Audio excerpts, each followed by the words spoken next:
For the past 6 months, I've been deep diving into AI, not just playing around with it, but trying to really understand it so that I can use it to enhance my productivity and my service delivery speed at Zumesco Tech. Recently, I started building a heavy data intense web application. I made a mistake that most people would actually make. I tried to skip the learning process.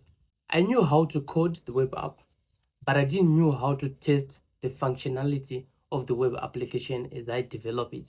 So instead of going back to the fundamentals of learning, I tried to shortcut using AI, and it failed dismally.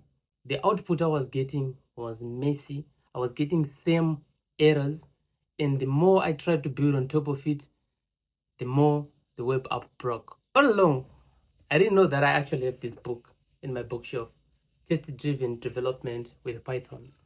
I opened the book for about 2 hours, reading it, trying to understand what's actually test-driven development, and then how can I frame it into the web app that I'm trying to develop. The better I understood the fundamentals of test-driven development, the better my collaboration with the AI became. The output started making sense, and I started winning and no more errors as I go. This whole learning situation made me realize a lot of us are trying to rush the outcomes without respecting the process. We want the results without training.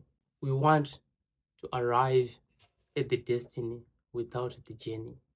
And that's why we crash. From all this, I learned that we need to slow down, learn the process properly, embrace the outcomes, and you can grow. My name is Tino. I help small African businesses grow using website development, search engine optimization, and AI automation.